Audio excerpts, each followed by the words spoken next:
and welcome to an Organized Chaos podcast. My name is Bobby Quarters. Chaos is here with me. Hey. Hey.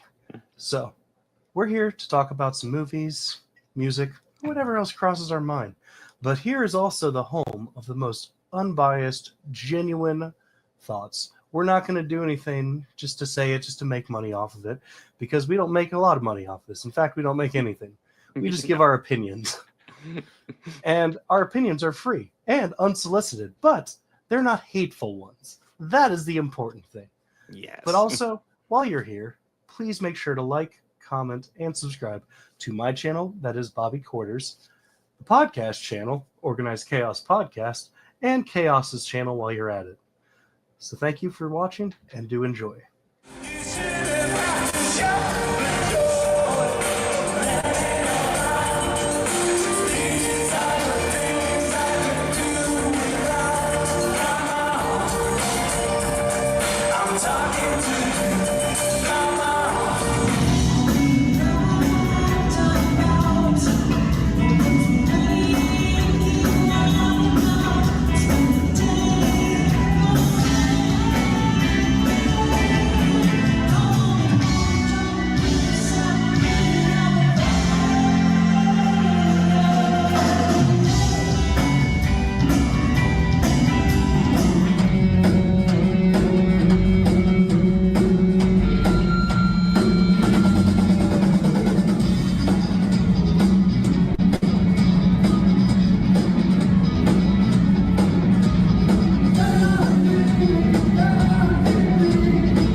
The entertainment world is stunned today when internationally celebrated and reclusive filmmaker Von Kovac sprung out of retirement to sign on for a remake of Wonder Man. Mr. Von Kovac, could you tell us more? Everyone is tired of superheroes. There is an opportunity to reimagine a whole genre of storytelling.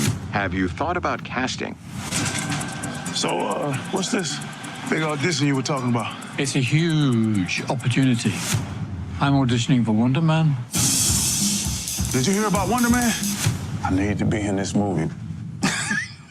Sorry, you crazy. I was born to play this character. Are you serious? Boo, they are already talking to Leo.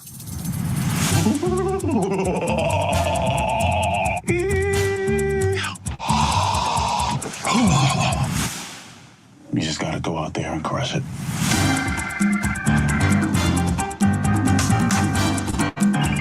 What's wrong? I'm trying to come up with a backstory for the character. Well, trust the words. Just show up and say them. No, that's not my process. Well, your process can go blow a spider. Guy's killing it in there, bro. Where have I seen him before? Pretty sure he used to be a terrorist. You can slate whenever you're ready. Simon Williams, reading for Wonder Man. Listen to me, Simon. The callback is happening now. Just on is go method. Come in. Mr. Kovac will meet you in the living room. So you all here to meet Von Kovac? Hello, everyone. I want to explore the place between fiction and non-fiction. That's tight. We are going to make the last movie on Earth. No one will have the balls to make another. And action! Any news from Von Kovac? There is news you'll be the first to know. Unless you call me again, in which case I will never tell you. I'm next in line for VP. When Bradley takes over for his father tomorrow. Your father promised her a promotion. Did he? As an executive, I see no value in you. Does that make sense? What? We have the merger coming up. Prove me wrong. Bring her, and then we'll ship her out. Check this out. I'm Linda Little. I want to be the next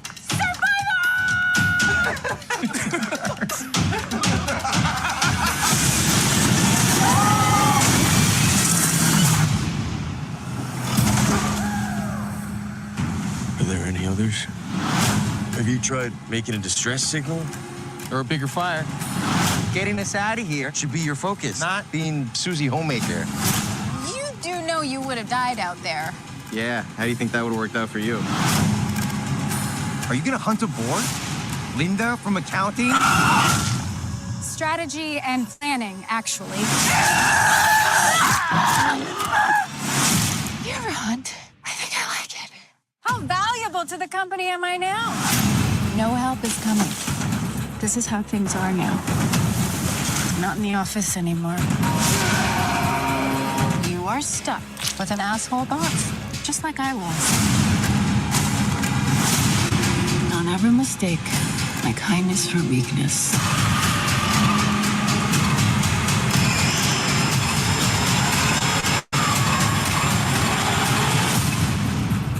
I don't think we should ever leave here.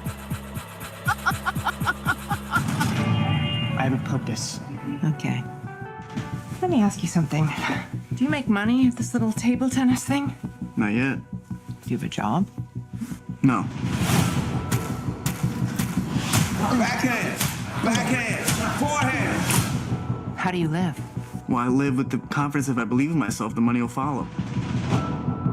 And what do you plan to do if this whole dream of yours doesn't work That out? doesn't even enter my consciousness. Maybe it should.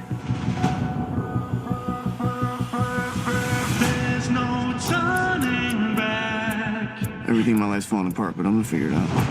If you need any help, I could help you. You wanna go hustling again? Put your money where your mouth is.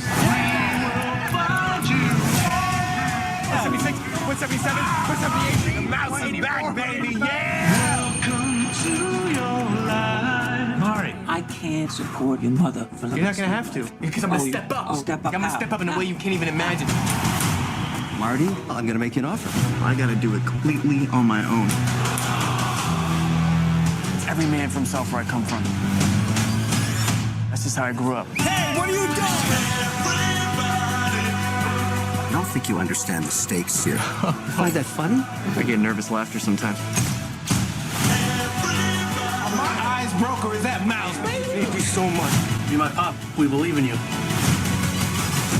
Hey, I'll rip that unibrow right off his forehead! You wanna get physical? Like an ape? Come on, he's right here! Have you ever thought about what you're doing to me? Give us our money! When they do love you right behind you, everybody wants to. And it's only a matter of time before I'm staring at you from the cover of a Wheaties box. You think it's that simple? Yeah, I do. Everybody wants to. This is my part, this is my part!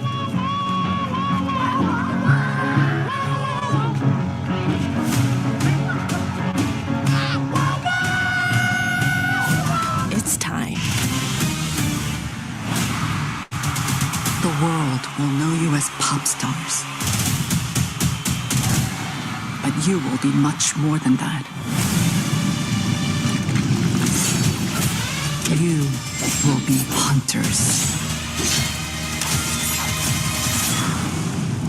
Hey, this is the men's bathhouse. Get out of here. They're stealing the souls of our fans?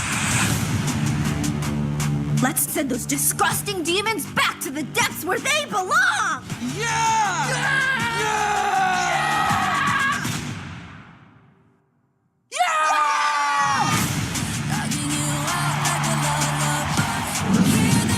Let's get battle ready.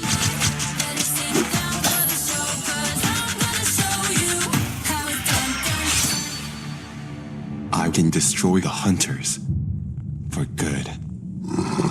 It's time for a new strategy. You're all I can think of. Every drop I drink up. You're my soda pop, my little soda pop.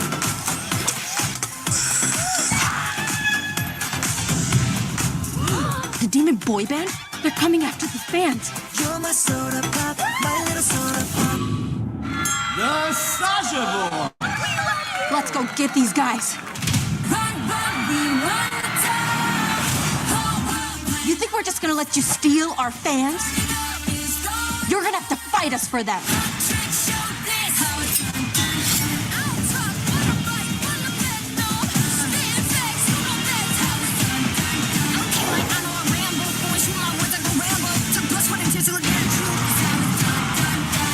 Yeah, this plane's trashed.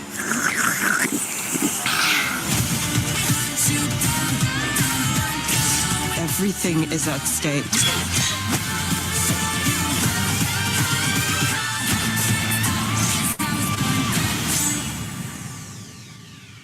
It's a take so sweet, so easy on the eyes, but hideous on the inside. Whole life many lives, but you can't hide, baby. Nice try. I can't do it. Okay. We'll do it live. Okay. We'll do it live. Fuck it. Do it live. I'll write it and we'll do it live. Fucking thing sucks. Why does it not surprise me that K-pop Demon Hunters would get Bill O'Reilly enraged? Doesn't surprise me at all. How you doing, Bobby? Oh, I'm muted. There it is. I'm doing pretty good. Pretty good. So I was looking over the Academy Award stuff, and I'm like, oh my God, there's just like so much to cover. And of course, I'm not going to get to all of it. But rather than try to watch like as much as possible, like during last week, I was thinking I would try to maybe squeeze in 2 movies a week. So like it's a lot of extra watching for me. But yeah, so this week I squeezed in Marty Supreme, which I was only able to watch a good copy of at theater. So I went to the theater and watched that one. And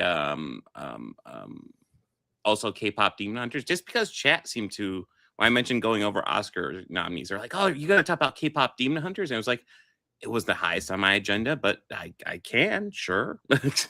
Yeah, no, I wouldn't say I'm 100% yet, but I'm like 95%, Chris. Thanks for asking. But yeah, I'm pretty good right now. But yeah, so I added essentially Marty Supreme and K-pop Demon Hunters to the agenda as well as the other things. I got it right here.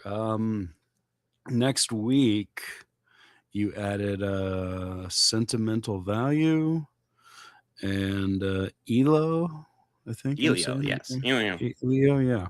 Mm-hmm. And then for February 17th, Train Dreams. And yeah, that. And then the next week will be F1. The following week after that is The Secret Agent. And I think that's the last Secret movie. Agent somewhere in there. Yeah. Yeah. There's a couple foreign language movies in there, which, I'm just trying to hit up those Best Picture nominees, because almost all the Best Picture nominees have at least 4 other nominations, with very few exceptions. Well, yeah, there's a lot of the nominations that I think are going to be interesting to see how they play out this year.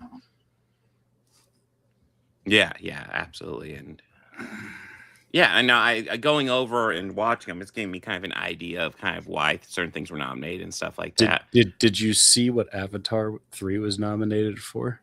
Oh yeah, it's nominated for visual effects and costumes. I think we talked about last week because I'm like, what costumes are they talking about? Because it's all fucking CGI. So- Yeah, that's visual effects. I'm not surprised, and you know Yeah, what? no, visual effects, yeah, I'm gonna absolutely. I'm gonna just say it. That will probably not take it home.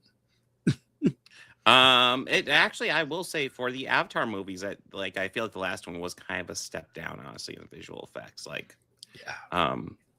yeah, of all things to say about, I didn't feel the visual effects in that one are quite as peak as the other ones. You know, I feel like that was definitely like the gimme nomination. Like we all knew James Cameron was going to get that one. No yeah, I mean, when does a James Cameron movie come out and it doesn't get nominated for best visual effects? It's been a while.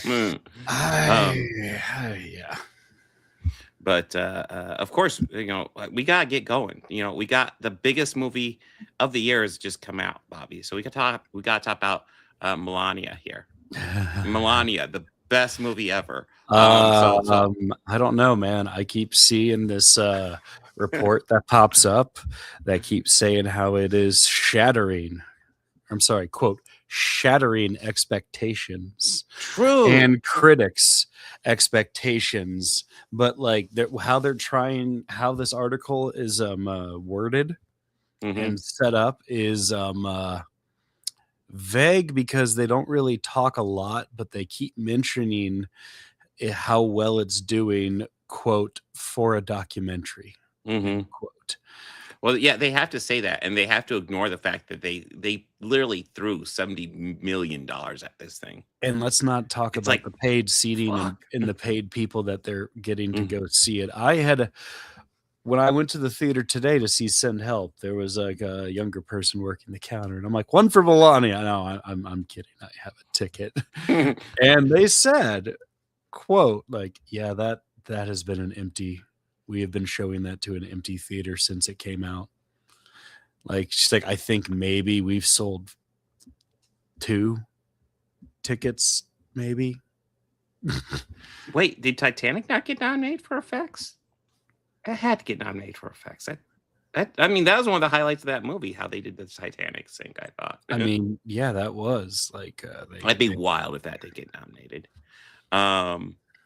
And I also want to commend Melania for getting a director as qualified as Brett Ratner, a person who definitely hasn't been implicated in the Me Too movement, and also definitely doesn't have photos of him sitting around with Jeffrey Epstein. In no way, shape, or form. Yeah. In case you're wondering, no, I have not seen this. I don't care to see this. I do love the fact that this thing, you want to talk about user reviews and how like this thing's getting glazed over on the user reviews on Rotten Tomatoes. Well, apparently they didn't get their little minions out there to glaze the reviews on fucking IMDb. It's sitting at 1.3 right now. Just holy shit. Well, they went to Rotten Tomatoes because they, like a lot of other people, seems to think that matters, but it really doesn't. It's just an aggregate, guys. It's just a fucking aggregate. It doesn't. It's no different than the review section on IMDb. Like that is literally all it is. And the fact that they can influence it and like literally just like review bomb stuff or review like inverse review bomb like they did for shit like Kirk Cameron stuff now from Melania kind of proves that those ratings don't mean anything. But fun fact, I didn't see Melania. It looks terrible. It looked bad. I didn't even want to poke my head in to see if it was an empty theater, but I know Chris here brought up Audition. What was the specific thing he said here? What the fuck?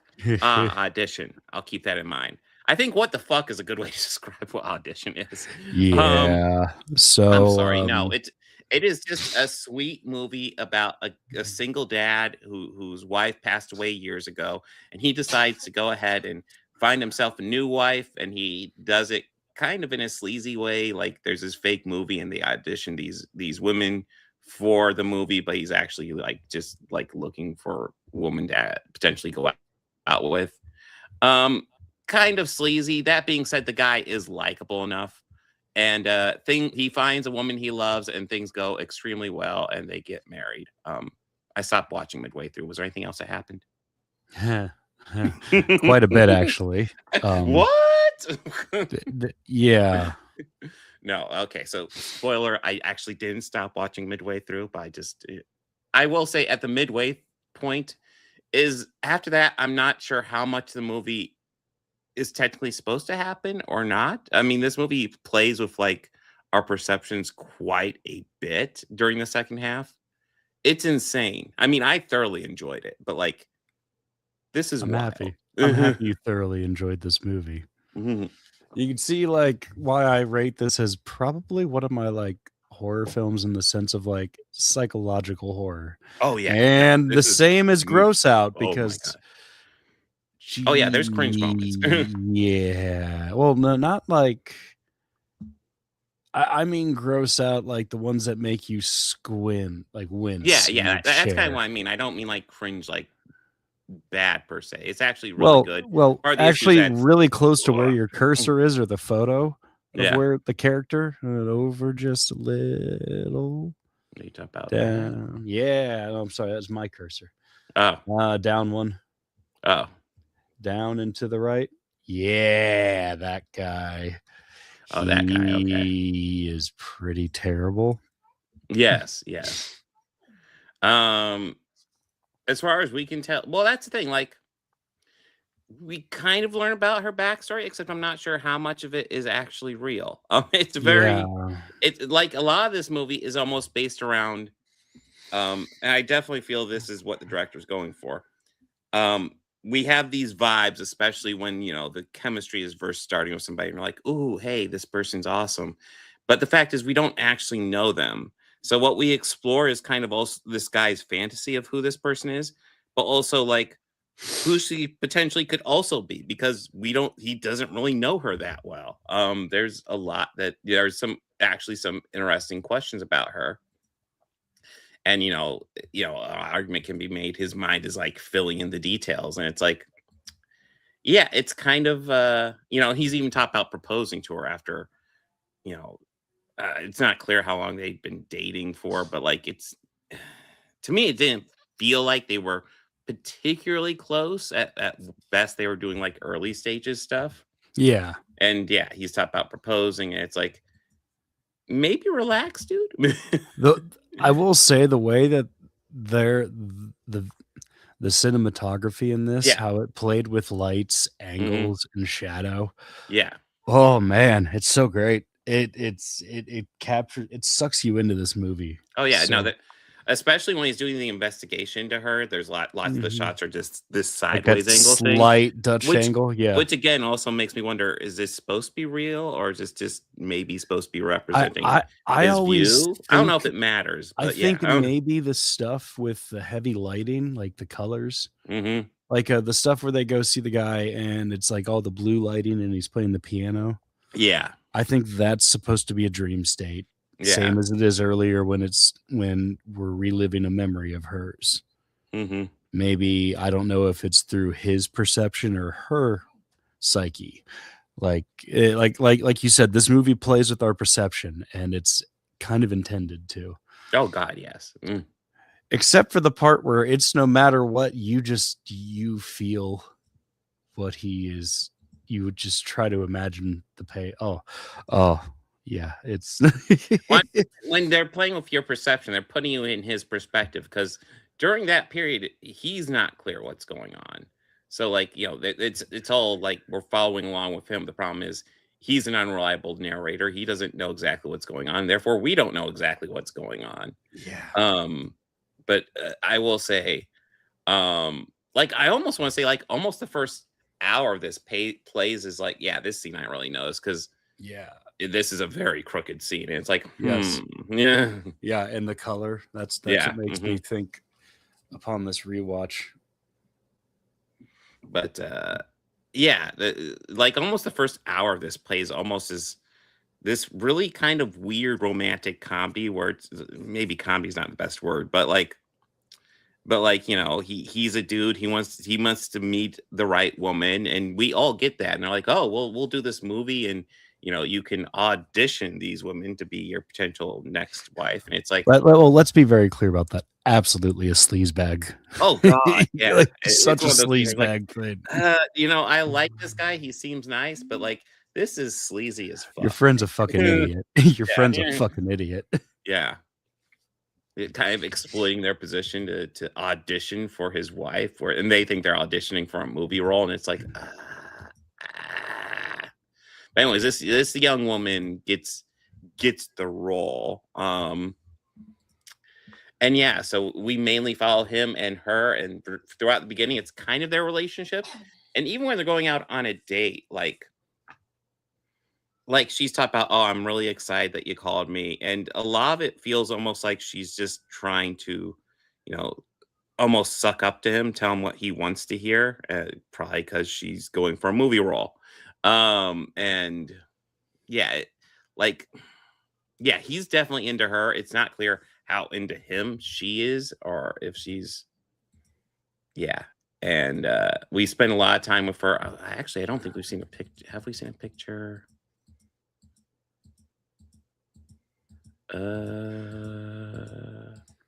Have we not? Oh, that one that of her on top of the There we building. go. So a lot of the scenes without him, we see her in this room with a phone and this bag, this human-shaped bag that moves. That occasionally moves, yeah. And it's like, what the fuck is that?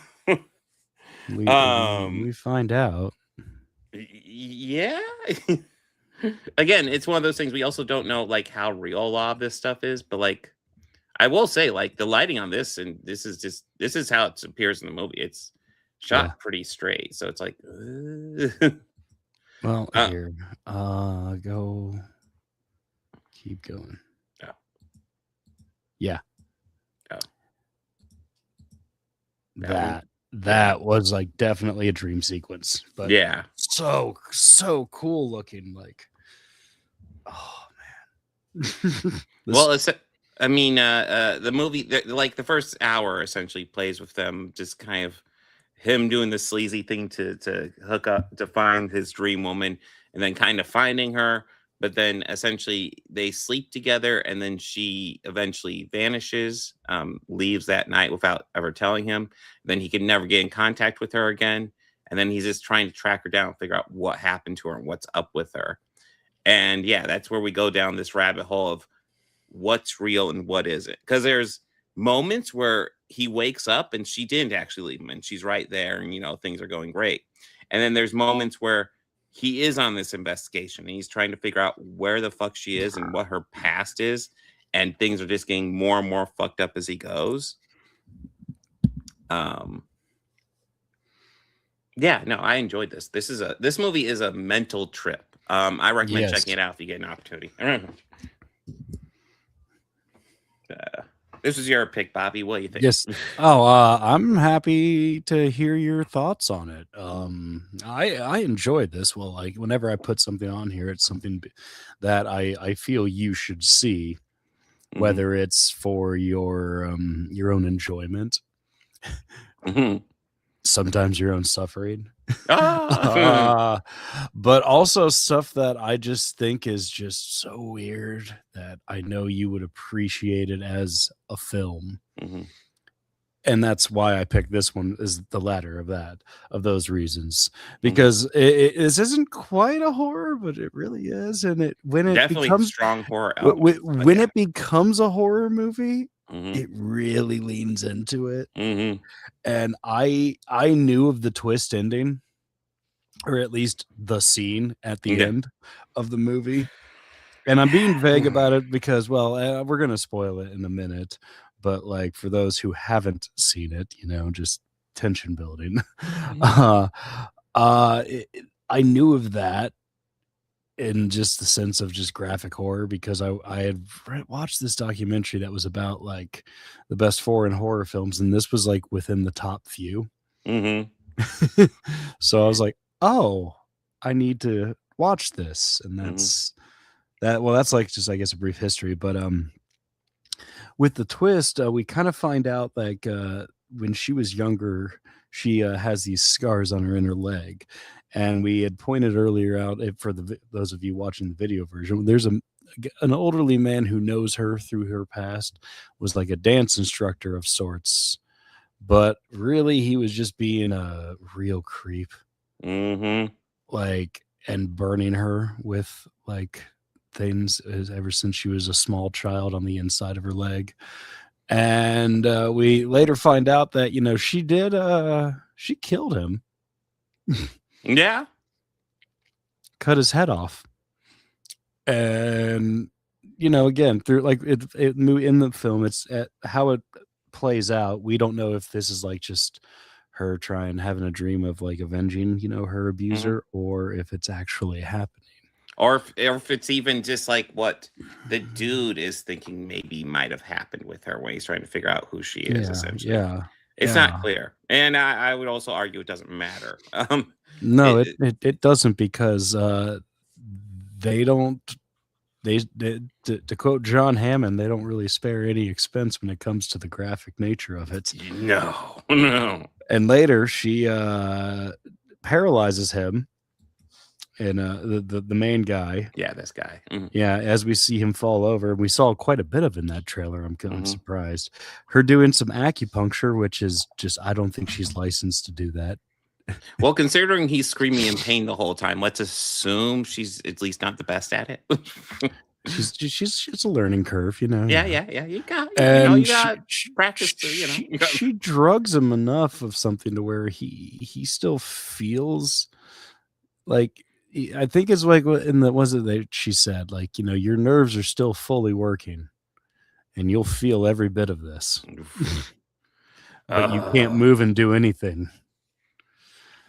And you see her take this piano razor wire and slowly saw, and the sound is just, the sound, like, there's quite a few sounds in this where it's like, oh, but we see her take the piano razor wire to his left foot and just saw completely off. Yeah. I guess spoiler, she doesn't quite get through the right foot, but the practical effects on it, real looking, real. Yeah, they stay with you. This is one that's I double featured this back in the days of me working at a video store. This and a movie we're watching later this year.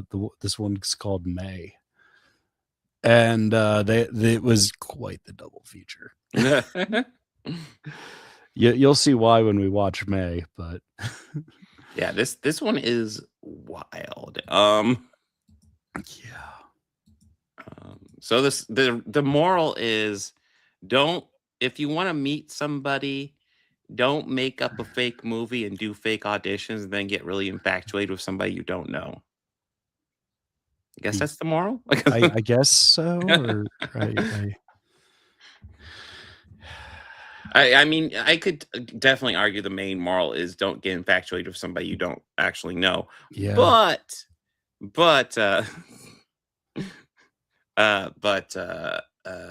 also don't do the movie thing, because that's just fucking creepy. Okay. Yes, Chris, it was very weird. Yeah, and very strange. My left foot, man, this is wild. This is wild. Yeah. But yeah, this is a good movie. I recommend checking it out. All right, I'm happy you like it. Anything you want to add, Bobby? No.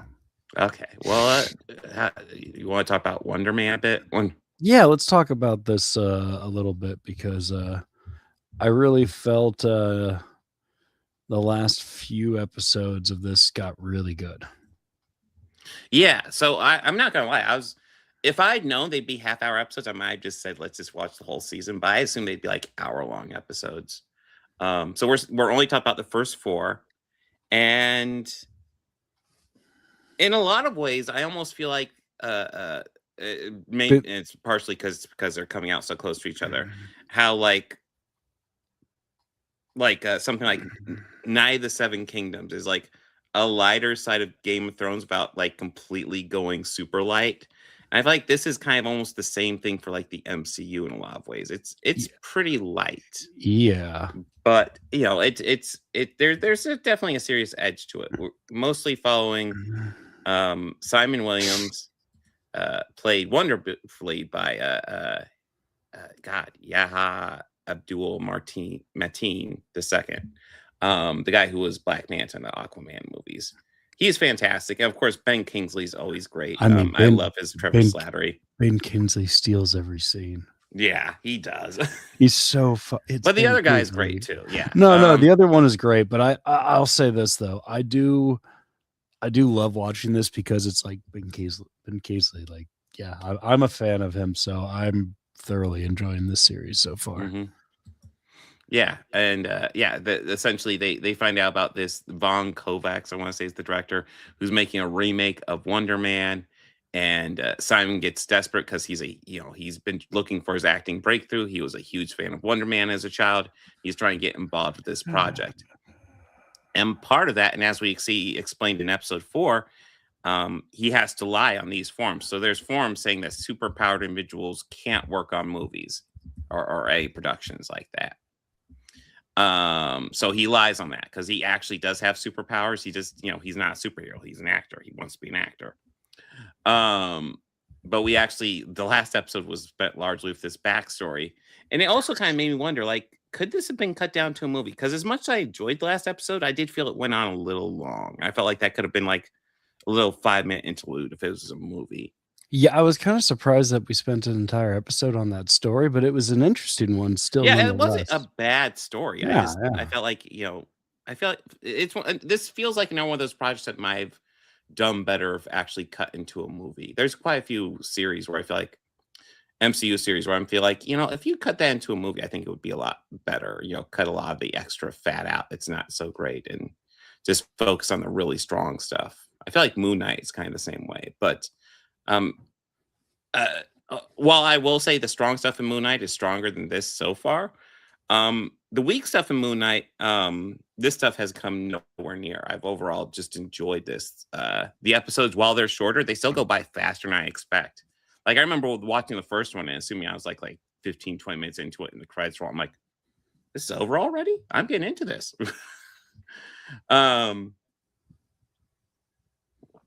But yeah, it's a lot about I guess also getting into spoilers. Trevor is actually working with the federal government and they're investigating Simon Williams because they suspect that, obviously he's a superpowered individual who's a threat. Yeah. So they have Trevor kind of hang out around him and recording stuff around him. And we haven't gotten that far yet. So that's part of why Trevor's involved with this, because essentially they're going to lock him up. Okay, just dude, Garfield's Bizarre Adventure, dude. We are talking about Wonder Man. I don't know why you're bringing up years old stuff. If you want to sit down and enjoy the podcast, you're welcome to. But yeah, I don't know what your goal is. Mahler's a dipshit, so is Eric July. Just saying. But they have no relation to anything we're talking about in this podcast. Calm down. I love that response. Do I seem like enraged to you? I love how you guys always have to fake that shit like we're getting enraged. I'm just pointing out you're being a dipshit in the comments. Anyways. Trevor Slattery, he's in issues with the federal government.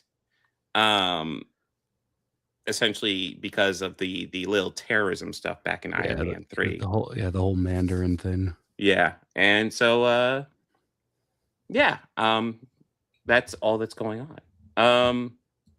And I'm enjoying it so far. I would like to see it wrap up. In fact, I'll probably watch an episode or two tonight after the stream. Yeah.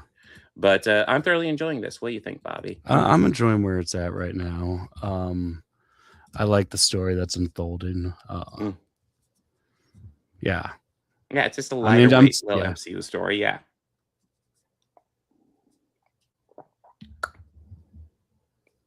But yeah, it definitely. No, it definitely is a bit lighter, but I don't know. I'm kind of wondering if they're going to be doing anything of story building from the original or from what we have coming, or yeah. Mm-hmm. Yeah, we will have to see. And part of what frustrates me is, as much as I'm enjoying this series, this does come off like a Marvel project. that they're kind of burying, just releasing it all at once rather than letting it time to breathe and stuff like that. Yeah. And that's kind of frustrating because I'm really enjoying it, and odds are this will be our only time with these. Well, we might see Trevor Slattery again, but I don't know about Wonder Man. Cinematically, I feel like how this looks, it looks different than a lot of other Marvel stuff that I've been seeing. Just visually, to me, it looks different. Like just with how it's shot. I think it's just like the Hollywood stuff, like how the title card in the first episode, how like older films from like the 60s. Good. I did like the old Wonder Man yeah that they showed. I love that. Well, not just that, but how like older films from like the 60s, you know, will have like the title card, and then they'll have like a lot of like the text of like the studio and stuff at the bottom of the screen. Yeah. These episodes have started like that, and it's something that I've noticed about it. And So like I kind of like that.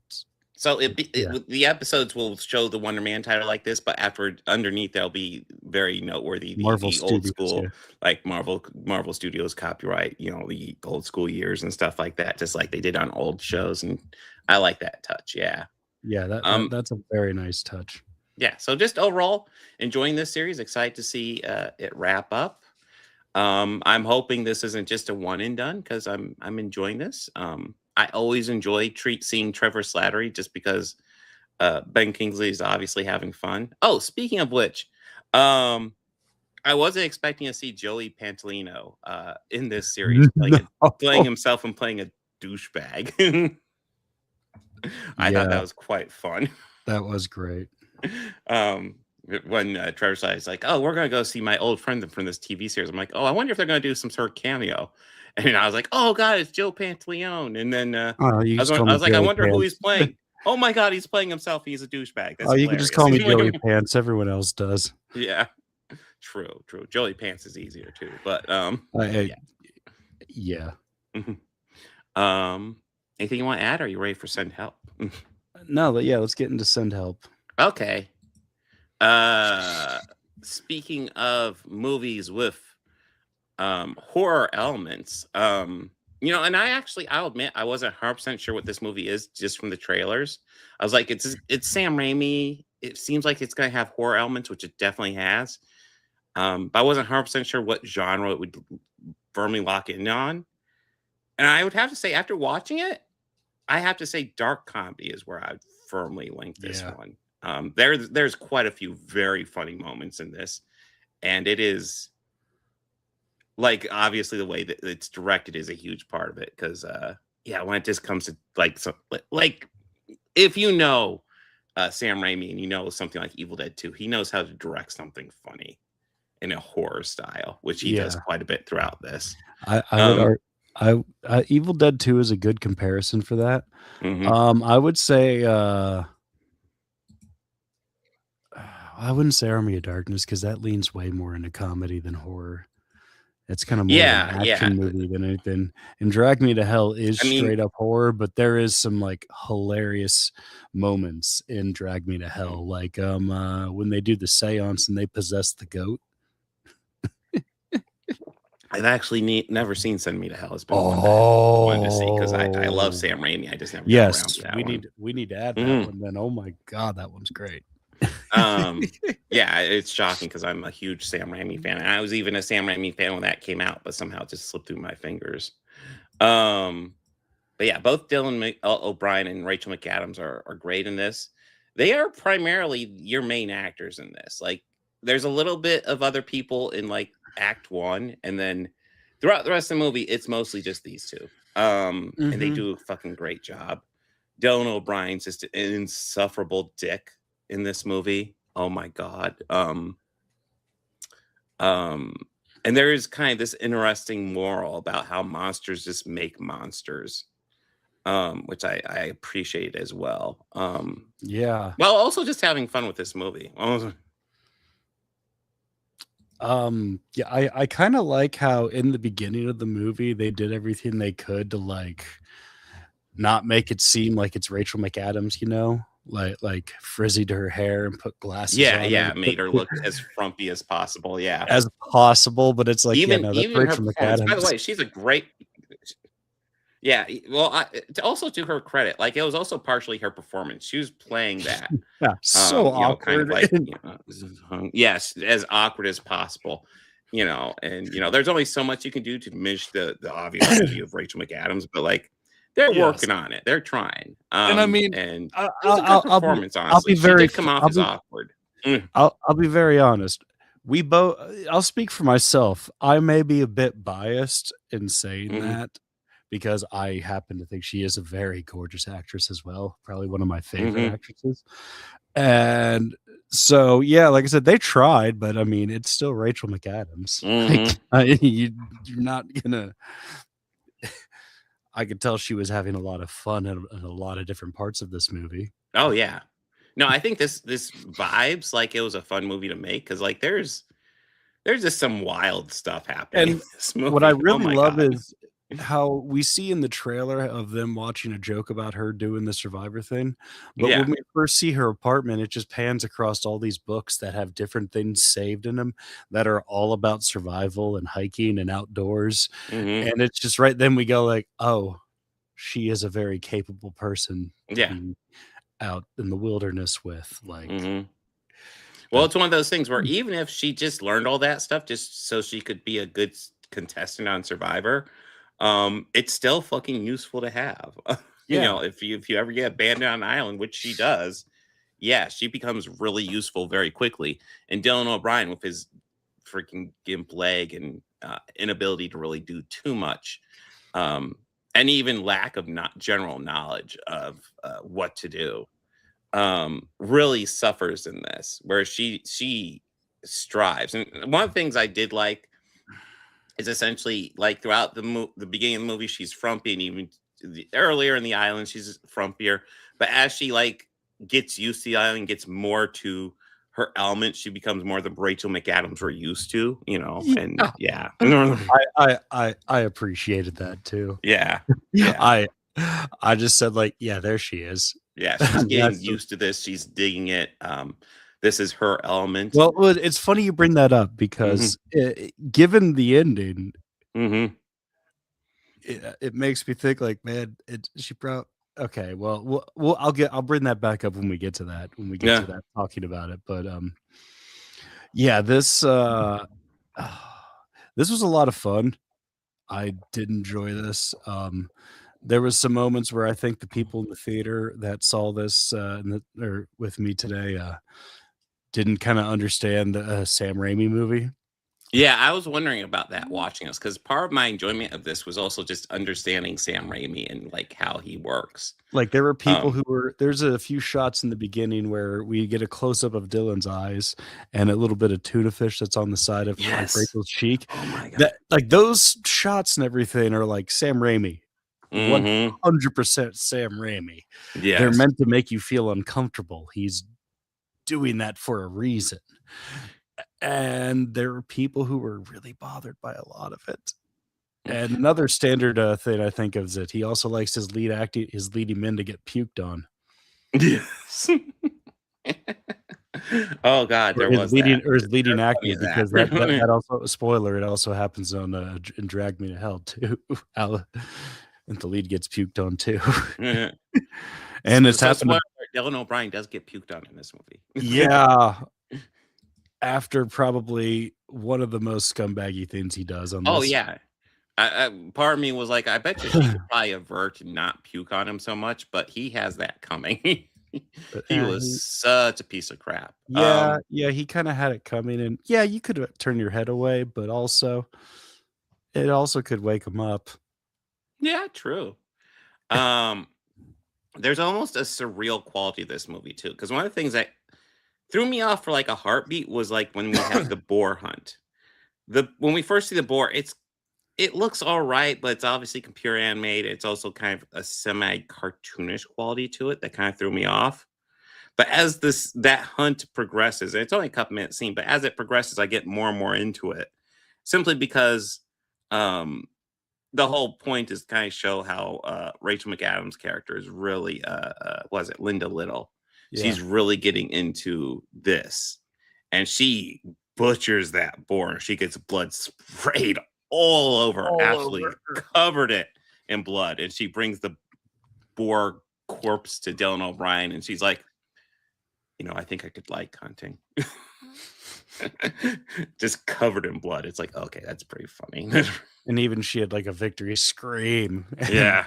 Covered in blood. And it's like, it's a rite of passage for Sam Raimi movies. But yeah, no, this is a lot of fun. I do have a personal story here. So like my enjoyment of the ending, is that Danny Elfman? Yes. Yeah, he did the score. He did? I didn't know that. Oh, yeah. Awesome. I appreciated it a lot. You know why? Why? It didn't sound like Danny Elfman. No, I didn't register that was Danny Elfman. But he is a talented guy. I'm getting more into Oingo Boingo recently, and that's good shit I never really thought about diving into before. It really is. Yeah, so like my story in the theater, completely unrelated to this. During the ending, and you'll know how late this is. So while Dylan O'Brien and Linda are in a mansion, and he's pointing a gun at her, there's suddenly a loud thud to the side of the theater, and we're in the IMAX, not IMAX, but the Dolby theater that's like, has like vibrators in the seats or anything. So I didn't really think about the loud thud. But suddenly there was one of the patrons yelling to the side, "Oh my God." I don't even remember the name. She was yelling, his name, just like, "Oh my God, wake up, wake up." And it was almost like the yell she had almost sounded like it was like a parent calling out.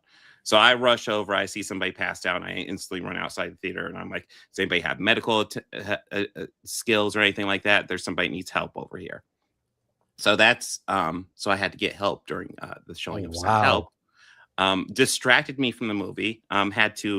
Because when I went back to the theater, there's already lots of people going over to him. And I was like, okay, I think I've done my deed. I don't have medical training, so hopefully he gets help. My daughter was missing in the seat, and I had to track her down because she was actually in the group of people. But yeah. So we sat down, and essentially they're still in the mansion, and she's pointing the gun at him. So I don't think too much has passed. But, essentially I see the ending. I'm really distracted at that point. But overall, I thoroughly enjoyed the movie up until that point. And then after that point, I just feel like I still enjoy the movie. Like I would actually want to see this movie uninterrupted because it was good. But like at that point, you get the vibe of how essentially this whole movie is kind of about how the Dylan O'Brien's a monster, and to a degree you could say his father, who I didn't recognize at all, kind of made him that way by not being around. And he's like just being a real piece of shit to Rachel McAdams, even as she's saving his life and helping him and teaching him the important skills he will need to survive. He's still being a complete piece of shit to her. And she has a little bit of a dark past herself.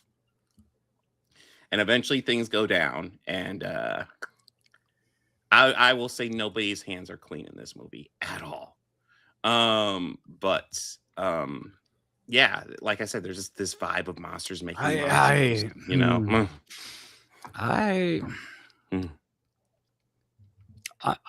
I'm kind of on her side on that one. I know, I kind of am too.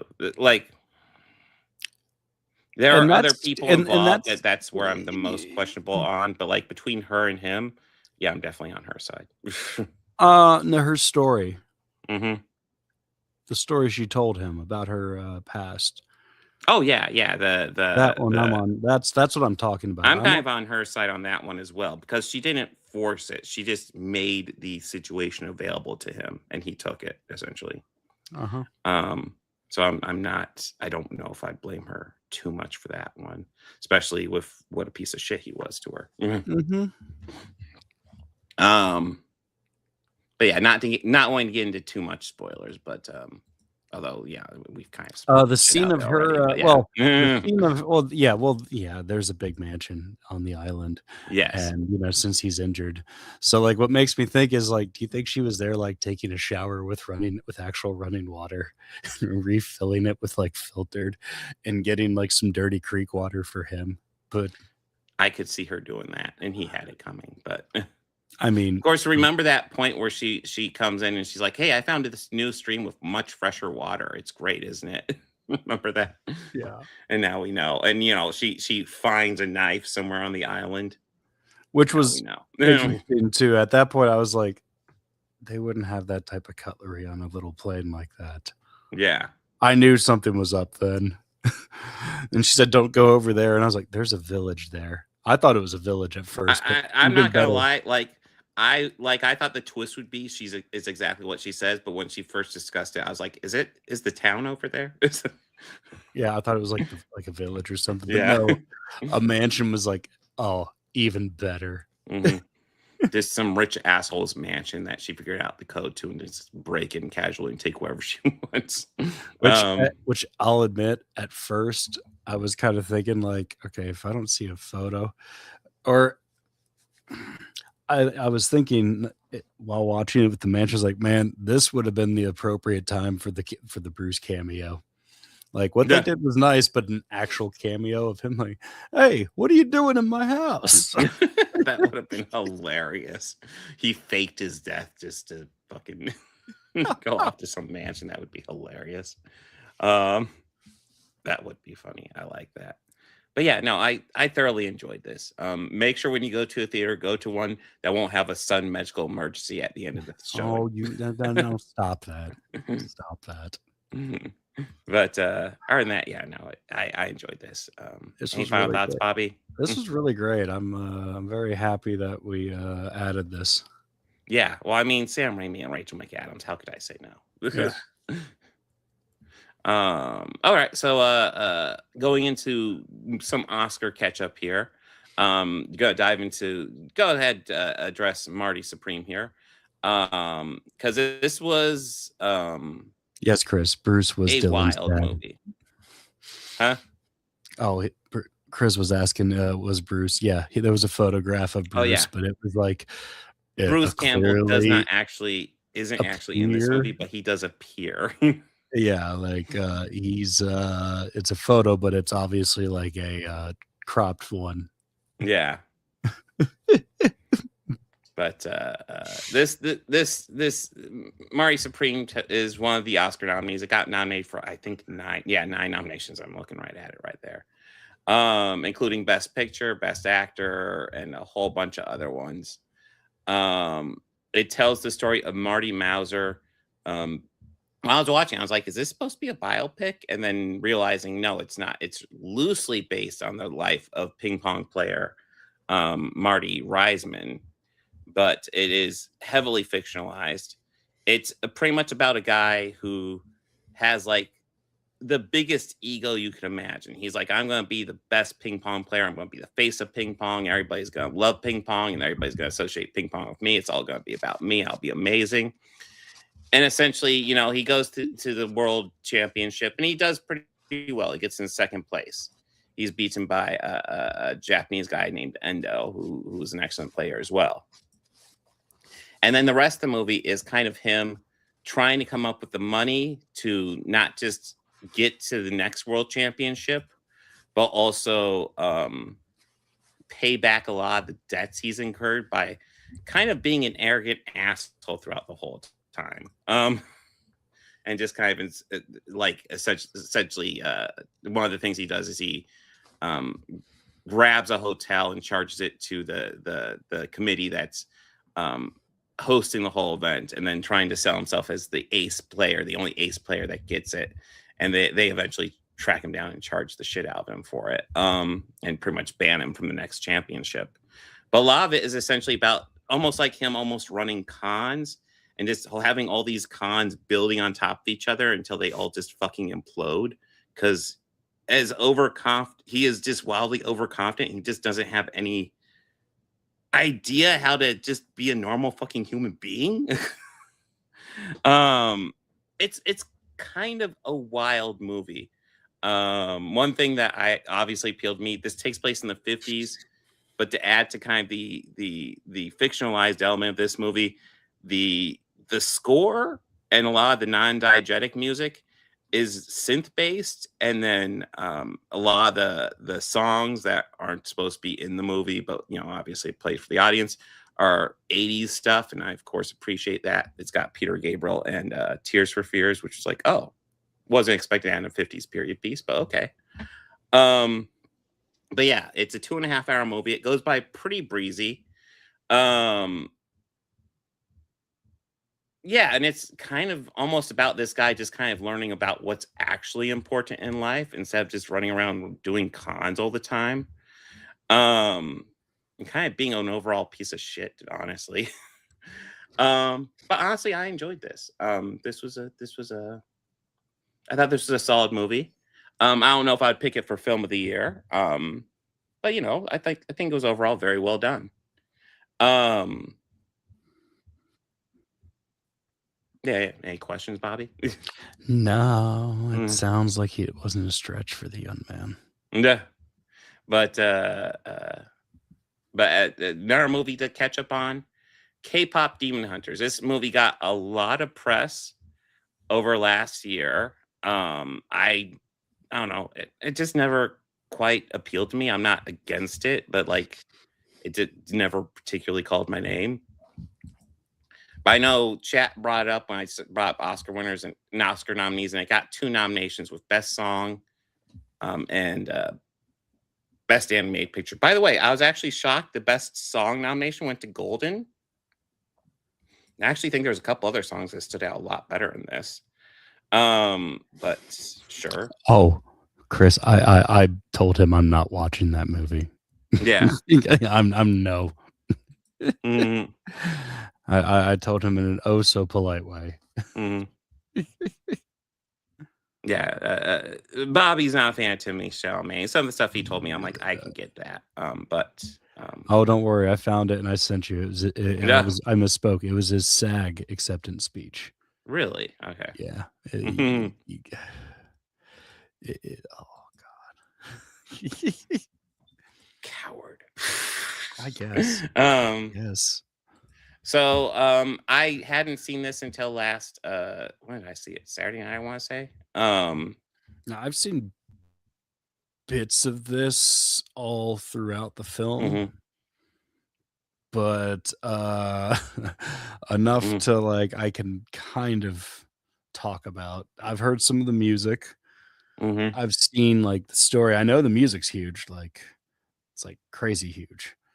Visually it looked really cool. Yeah.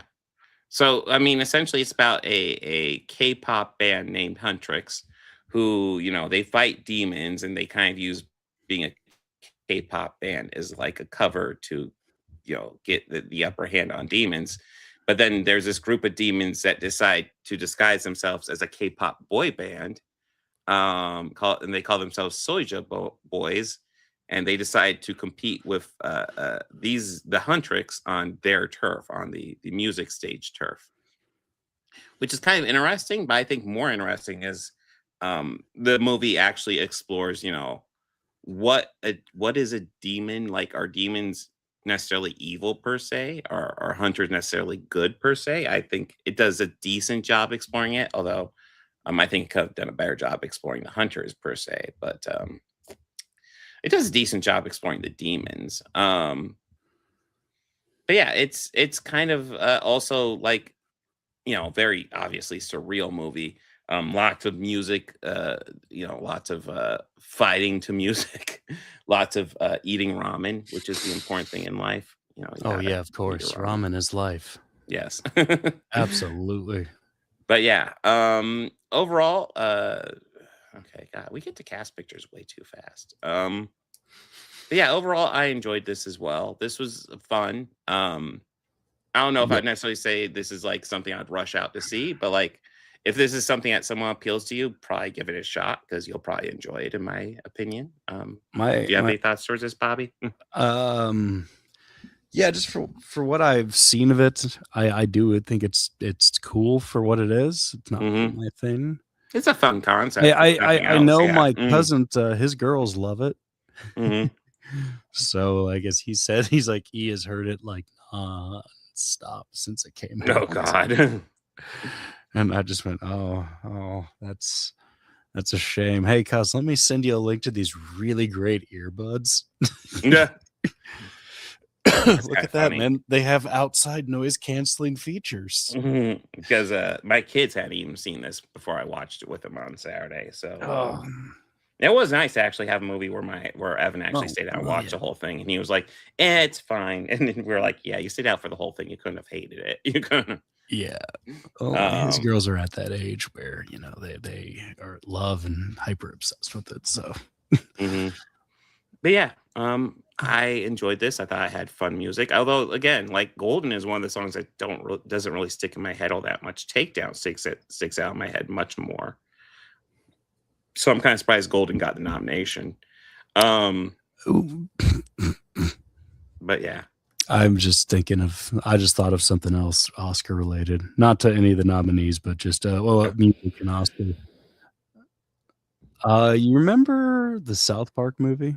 Oh yeah. How you know the story about them walking the carpet and everything, right?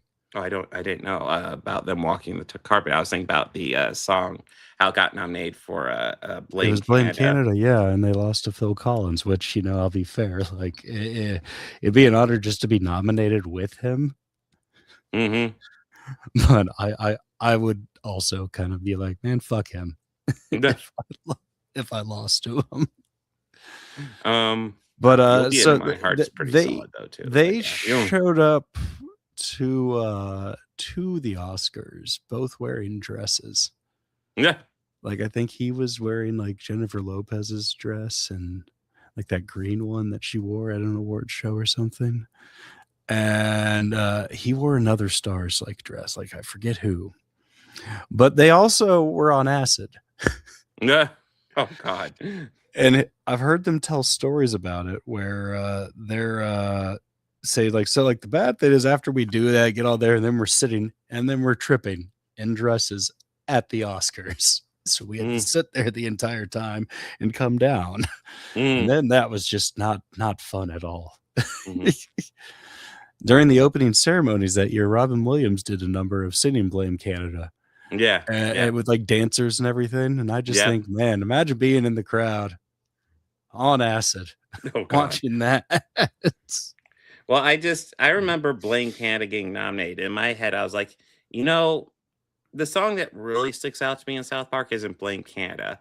It's the song just called Uncle Fucker, or is it? Yes, it is. Shut your fucking face, Uncle Fucker. I think it's just called, I believe it is just called Uncle Fucker. I would say the one that I'm surprised that it didn't get the nod was them doing the song from Les Mis. Oh God. Or the they could have done that one. Because I mean that one was kind of all right.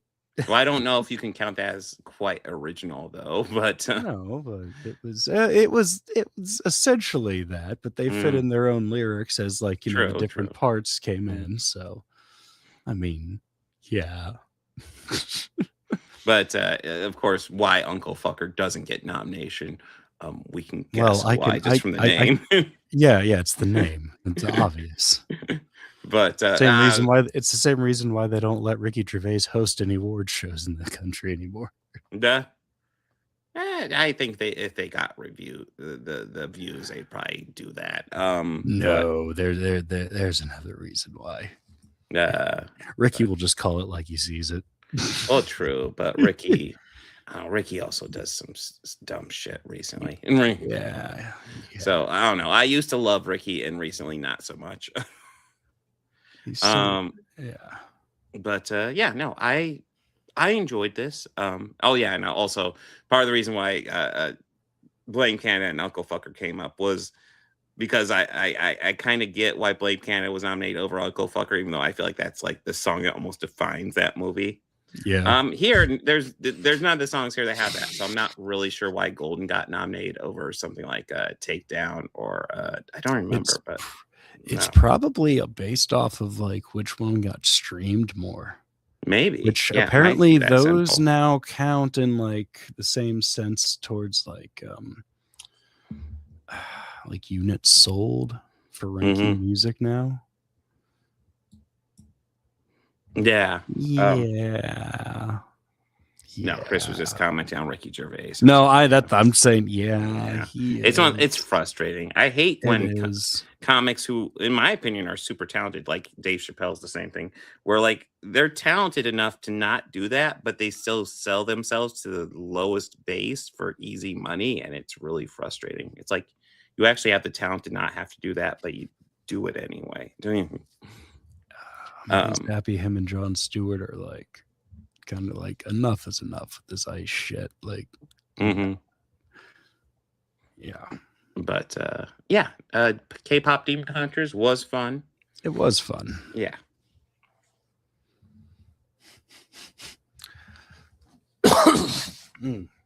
Sorry. Okay. Chris is saying Golden was the breakout song, so it's like, okay. You see, I wasn't really in the loop for this movie, so I wasn't sure what the breakout song would be. And I definitely don't listen to radio that often, because I'm just an old man who doesn't like anything new in music. Who yells at clouds. Ah! But yeah, this is a fun movie. Enjoyed it quite a bit. Oh, you know what? Oh, go ahead, Bobby. I was gonna say just a pretty decent block this week. Yeah. Oh, yeah. And actually, one thing I did want to mention, because I actually meant to mention at the beginning of the show, but it's still on my mind, so I'm going to bring it up now. Over this week, we lost Catherine O'Hara, which that fucking sucked when I heard that. I was like, "Fuck." Yeah, that was a bummer. Like I was like, that sucks. That sucks. Yes, it does.